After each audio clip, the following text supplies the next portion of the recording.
One man stands here before us as the King of Curses, the most powerful sorcerer of a time of a golden age for sorcery, a being so transcendent in his understanding that he managed to surpass death itself. And on the other hand, we have a monster, a curse of 1,000 years, slowly but surely working its way throughout creation, gathering knowledge, information, and preparing for something unknown, something almighty. So, the question is, who stands before us as our true conclusion to the world of Jujutsu?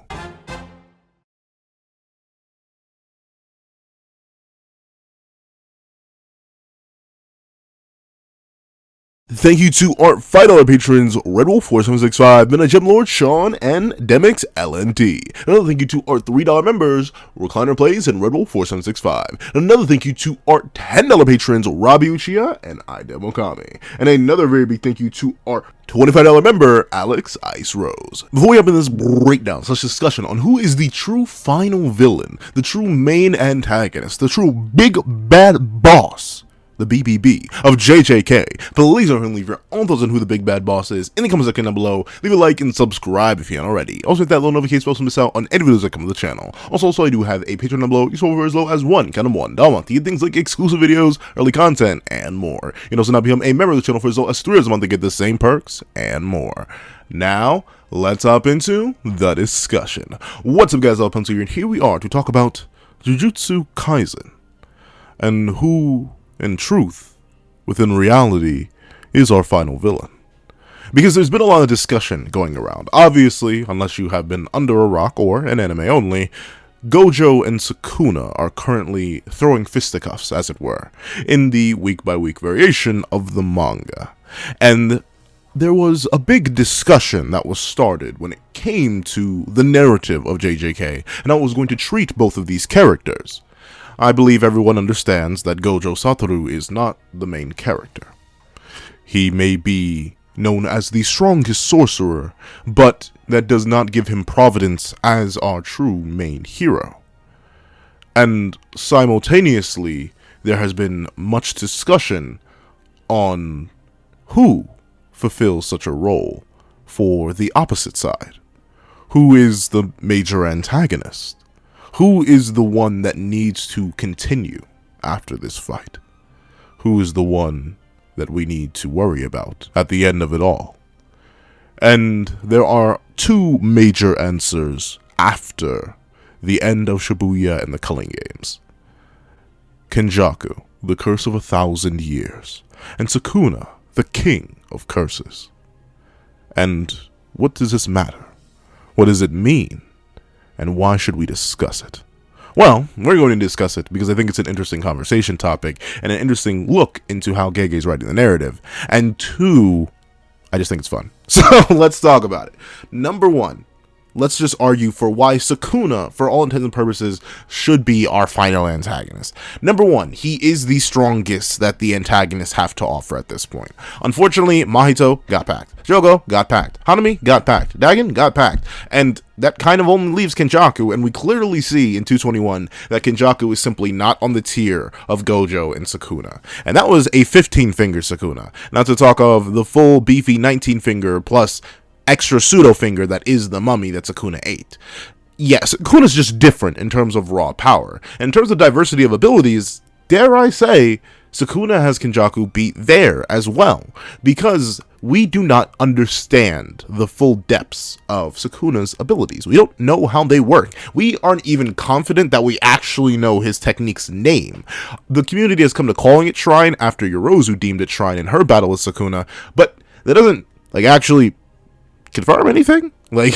Well, at best, we may have something close to a name that doesn't begin to tell us anything about the true depths of the ability. There are still numerous things about Sukuna's abilities that we just don't understand. What was the Flame Arrow? Are Cleave and Dismantle really the entirety of Shrine? Is Malevolent Shrine the only variation of the domain that he has? Can he have domain variations? What are the upper limits of Sukuna's abilities specifically? We have no honest idea. Legitimately. How many boxes are there? Because we've come to calling it box in the community. Like, he says box open, then he whips out the flame arrow. But, like, what does that mean?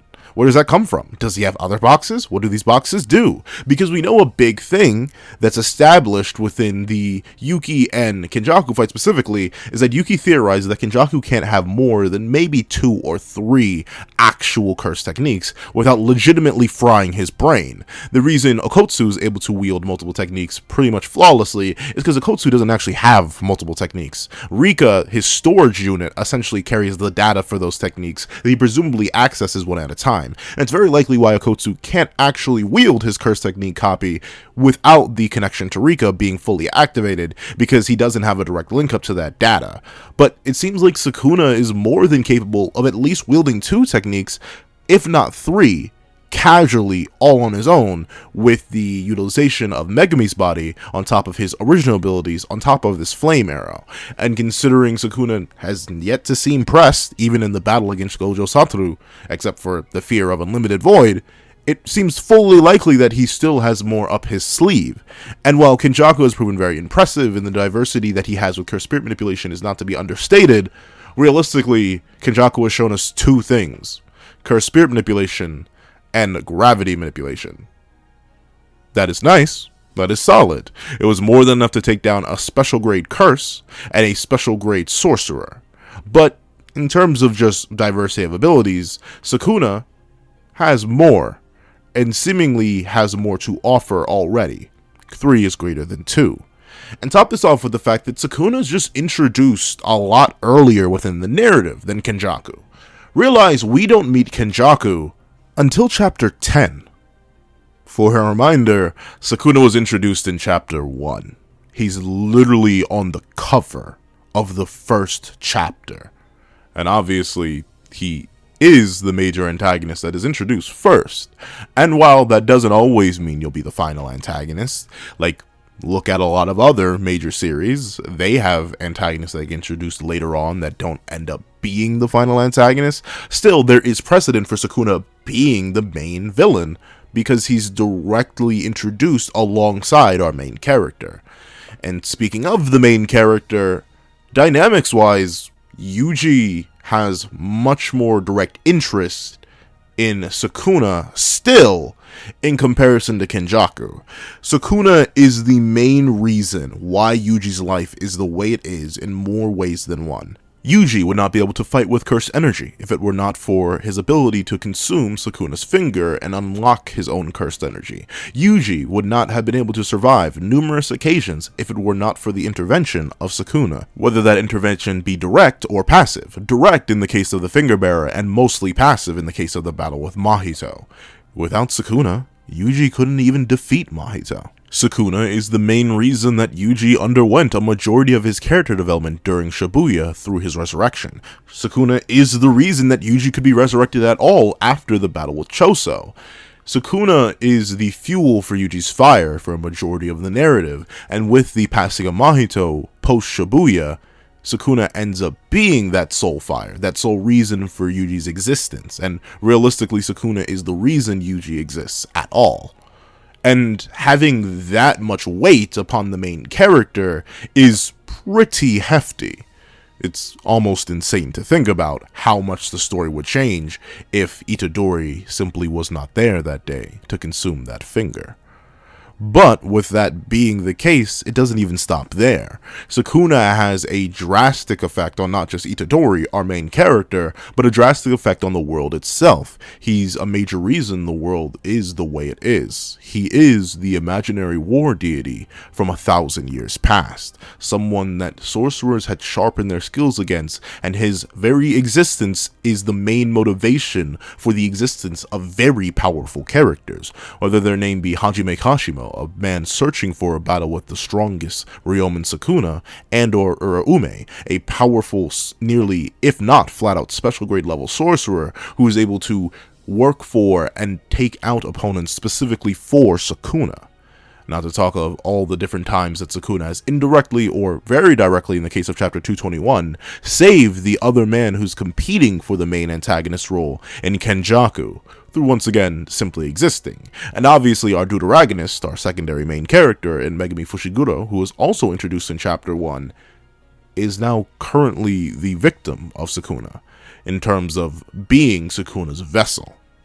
And thusly, all the ramifications that Yuji once had are now tenfold for Megumi, as Megumi's whole world was shattered and brought down by the machinations of Sukuna, whether it be through the loss of his only sister, or all the way to his own body being taken over and used to slay the man who became his father.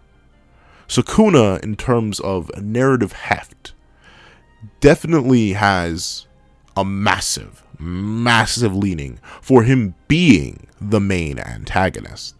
A longer screen presence, more raw power, more abilities, more ties into the main character, more ties into the deuteragonist, an only rival for the supposed strongest character in the manga, a direct motivation and manipulation of certain major events such as the destruction of Shibuya and more. Sukuna is hefty in terms of his overall presence as a character. But does Kenjaku have anything? With all this in Sukuna's favor, it seems like a clear-cut answer. Kenjaku can't be the final villain, right? Like, bro's not even Sukuna level. And of course, that is a bold statement to make. Very few characters, if any, are Sukuna level inside the verse. And with that being the case, what are we here for?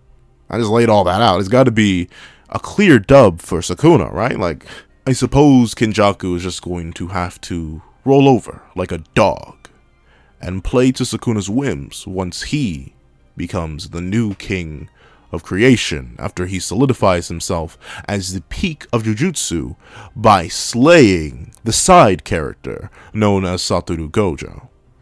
Right? Well, I don't actually think so, because I need to remind you of something. Kenjaku, while being introduced only in chapter 10 and us not hearing their current name until tens upon tens upon tens of chapters and arcs later, Kenjaku has just as much, if not even more, narrative weight when it comes to his role as the major final antagonist of Jujutsu Kaisen. And let's talk about why. Number 1. Kenjaku literally is the main character's mother. Now this is something that's only revealed after like 100-something chapters. Like, we learned this super duper late into the narrative, but Kenjaku is the reason that Itadori is. In more ways than one. Like, one, if you remove Kenjaku, you just don't have Itadori, and then Sukuna can't exist. Or at least the modern incarnation of Sukuna that managed to run into Megumi, all that simply could not happen without Kenjaku getting his back absolutely blown out by Jin Itadori. Number 2, Itadori would not have been a suitable cage for Sukuna, and most likely would have just perished if his mother was anyone else. We don't know why Kenjaku very specifically chose the Itadori line. There is still a bunch of mystery surrounding that line in of itself, but he did, and he took the back shots for it. So obviously it was something important. And without the cage-like nature of Yuji Itadori, I highly doubt that the narrative could function in the same way that it does, up to the point that it does when Sukuna gets a new vessel, if Sukuna would have a vessel at all. So the direct connections to Itadori are quite present, quite physical in fact, even if Kenjaku has swapped bodies and is no longer carrying Itadori around for 9 months. Number 2, Kenjaku isn't just responsible for Itadori, Kenjaku is responsible for everything. I consistently joke that, Kenjaku just wrote JJK. Like, if you actually were to meet Gege, it would just be Kenjaku. Like, you would find stitches on Gege's forehead. But I'm not kidding when I say Kenjaku is responsible for absolutely everything when you really look at the series.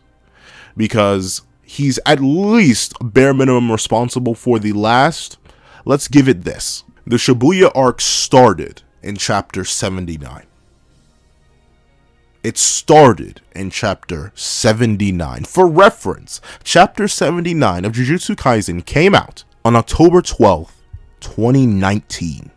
The last 4 years of Jujutsu Kaisen are because of Kenjaku. Shibuya would not have happened without Kenjaku's plan to make Shibuya happen. The Culling Games would have not happened without Kenjaku's plan to make the Culling Games happen. Gojo versus Sukuna would not be happening the way that Gojo versus Sukuna is happening if it were not for Kenjaku making it so that it would happen that way.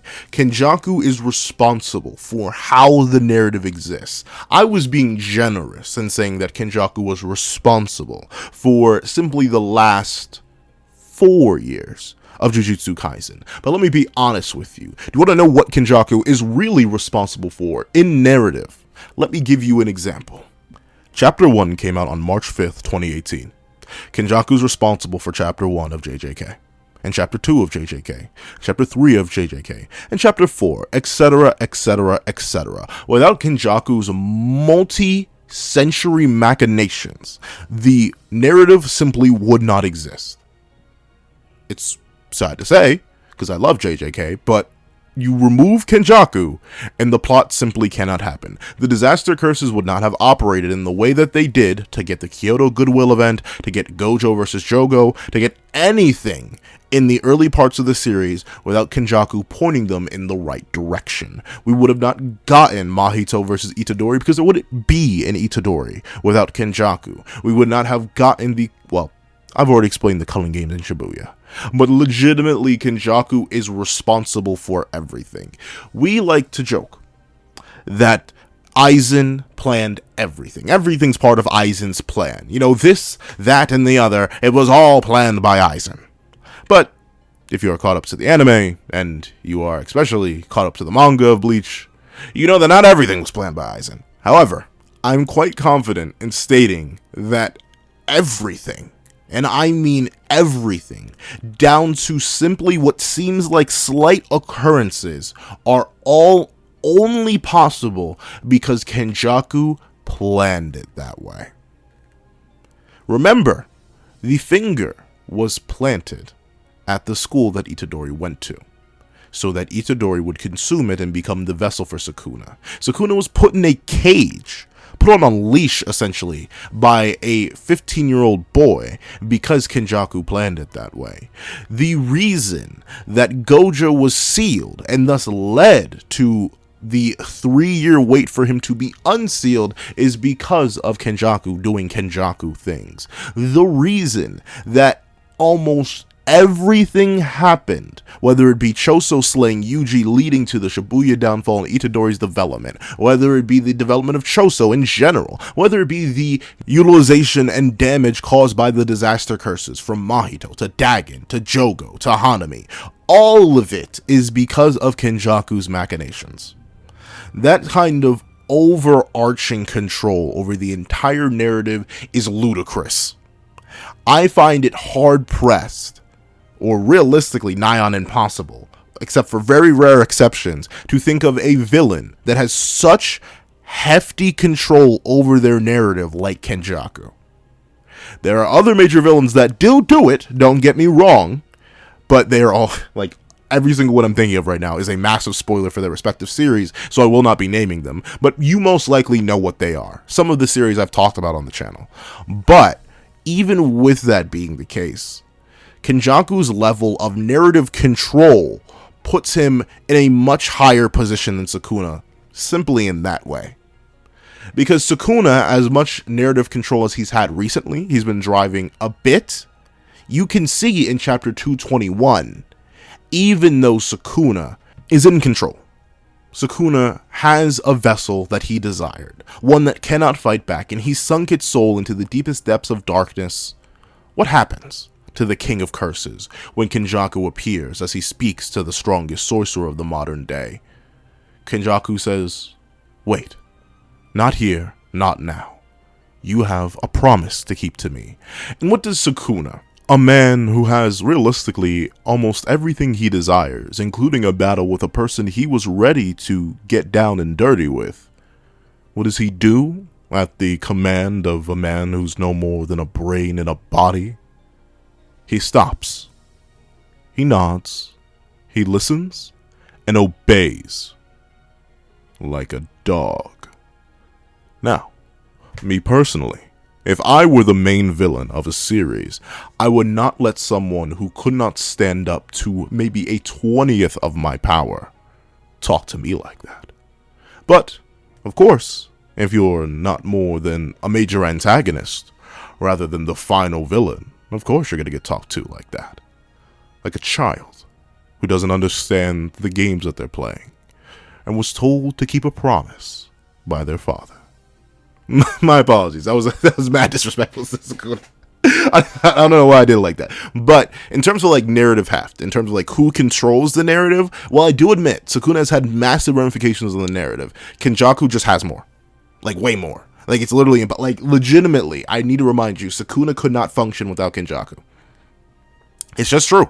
It is straight up true. Sure, there are some strange things that are completely out of Kenjaku's control. I don't think Kenjaku actually planned for Gojo to become as powerful as Gojo did. I don't. I realistically don't, because Toji was not supposed to happen.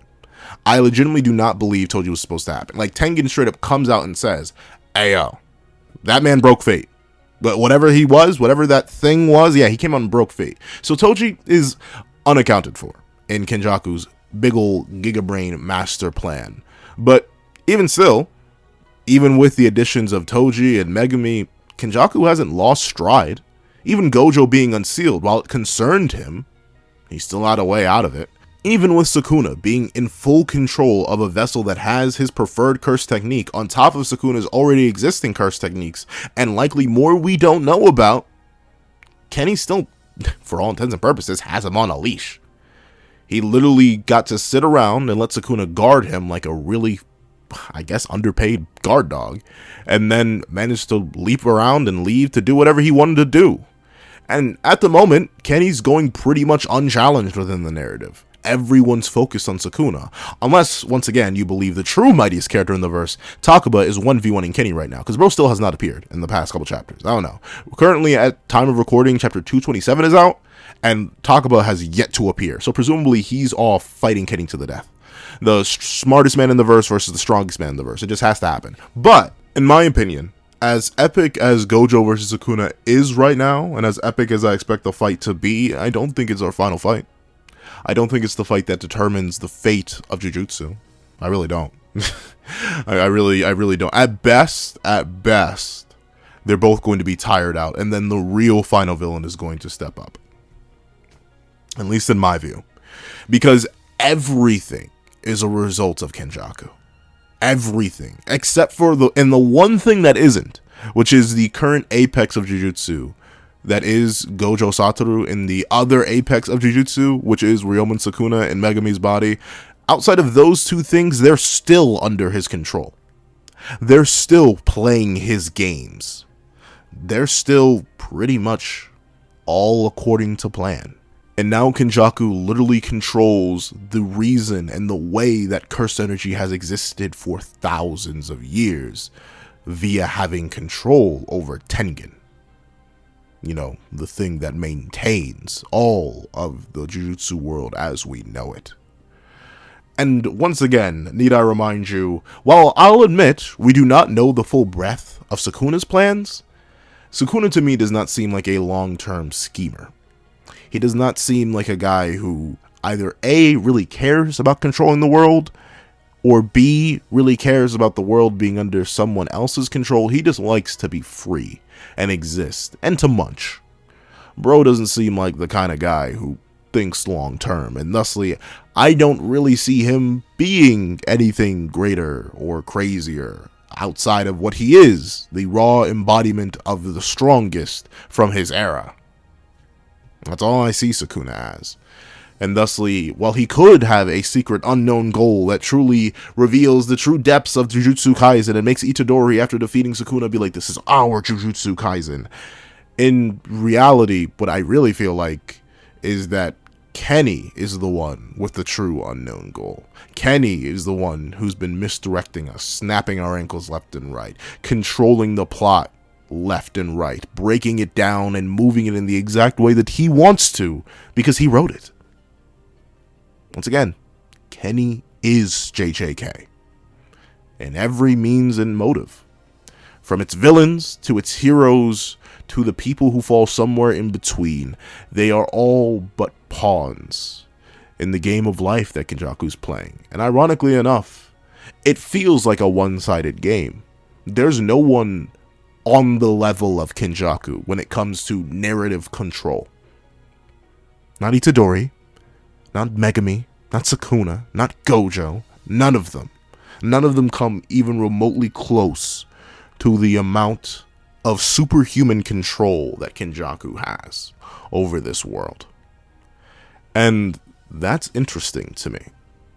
Notably, the one weakness I think Kenjaku has is that due to the fact that so little is known about him by so many of our main protagonists, is that I feel like some people would be underwhelmed if Kenjaku was our major villain, right? Because once again, he is weaker than Sukuna. He is not as diverse as Sukuna, at least on a face value. Once again, I understand Curse Spirit Manipulation can be infinitely more diverse and crazy than what Sukuna has to offer, but still, just going by sheer number of clear, diverse techniques, Sukuna has more. And this is a shonen manga, right? Like, the main thing you come for is the diversity of the battles, for this is a battle shonen. But ironically enough, Sukuna being as powerful as he is actually works against him, specifically within this context. Because need I remind you, Itadori is not Sukuna level. Yuta Okkotsu is not Sukuna level. Jackpot Akari is not Sukuna level. Maki Zenin is not Sukuna level. Panda is not Sukuna level. And thusly, it reduced. Kashimo is not Sukuna level. Okay, who knows? We'll see. Kashimo, please cook. But the thing is, we have a bunch of characters within JJK. A bunch of characters who have their own complex stories and build up and all this, whose lives have one way or another either been fixed, orchestrated, or ruined by Kenjaku. Usually all the above. And those characters would simply perish by standing in the same room as the current Sukuna. Not to talk of actually attempting to fight him. But what does Kenjaku have? Not Sukuna level strength. What does that mean? The characters can actually be used against him. Like, that's the big thing. We actually do have a reason for why the cast is sitting around right now. Because when they can get active on Kenjaku, they could actually get active on Kenjaku. And, like, beat him up. And, like, not immediately get annihilated. At least for the higher tier ones. Notably, Chibi Panda is likely not going to do anything. I don't expect Momo to do anything. Have we even seen Noritoshi? Like, is he even there? I don't remember seeing him in any of the chapters. So I don't know where he is. He may be chilling out with his mama. But with Kenjaku's very specific ability being Curse Spirit Manipulation, it's perfect. You can have everyone getting their nice little moment, taking down a curse of some sort of variety. And you can have the big heavy hitters take on Kenjaku, because they could actually do that. That's something reasonable you can expect from them. Unlike any of them actually trying to fight 20 Fingers Sukuna. So, Sukuna's power in the narrative sense for a final antagonist actually seems to work against him. Because he's a bit too strong for the story he's in. Just like Gojo's a bit too strong for the story he's in. And trust me, that still works for both of their narratives. It fits both of the characters just fine. But once again, as a final villain kind of thing, it doesn't work out all too well. Because if he can't be fought, why make him the final antagonist? Unless you just plan to make him win. All this could just be thrown out the window if you think, in the end of JJK, the villains will win. If you do think that, then Sukuna slays Gojo, slays everyone else, and then story's over. Dark ending. That's fine. I'm not saying that ending's impossible. Trust me, I far from believe that. But I do believe that Gege would like to actually use some of these characters that he spent all this time building up. And I would like to believe that Gege knows, no matter how fatigued Sukuna is, if he beats Gojo, it'll be unrealistic to expect any of the current cast to take the strongest sorcerer's place up against the King of Curses. But what I can see, what I can believe, is that Kenjaku will get that gigantic cursed amalgamation. Kenjaku will get exactly what he desires and dreams of, one way or another. And then it'll be the job of his own son and all the people his son has made connections with, and the connections that those people have made with other people, that will come together and end the curse of 1,000 years.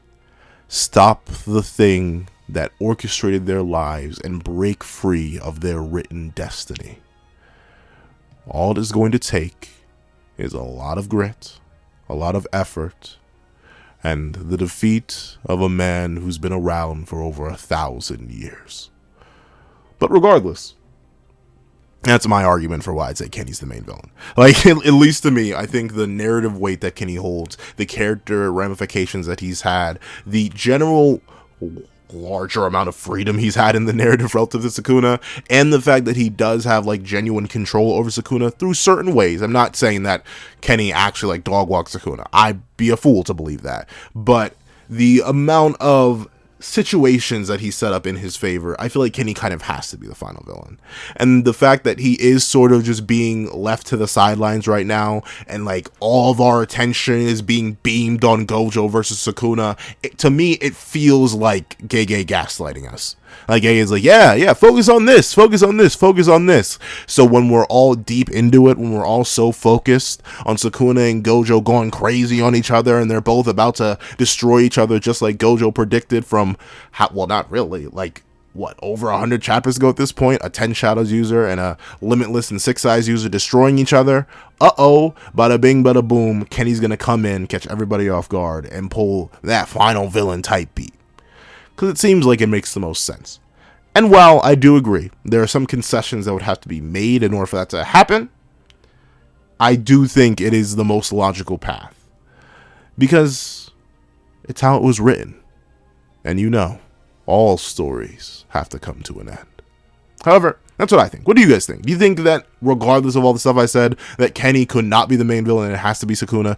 Do you think that there's even more evidence for why Kenny should be the main villain? Please let me know all that and more in the comment section down below. Thank you so much for watching. Remember to like, share, comment, and subscribe. Make sure the notifications don't miss out on any videos that come to the channel. Also, I do have a Patreon below. You support as low as $1 now a month to get things like exclusive videos, early content, and more. You also now become a member of the channel for as low as $3 a month to get the same perks and more. Now, thank you guys so much for watching once again, and I hope you guys have a wonderful day. This is Dago the Pencil, writing off.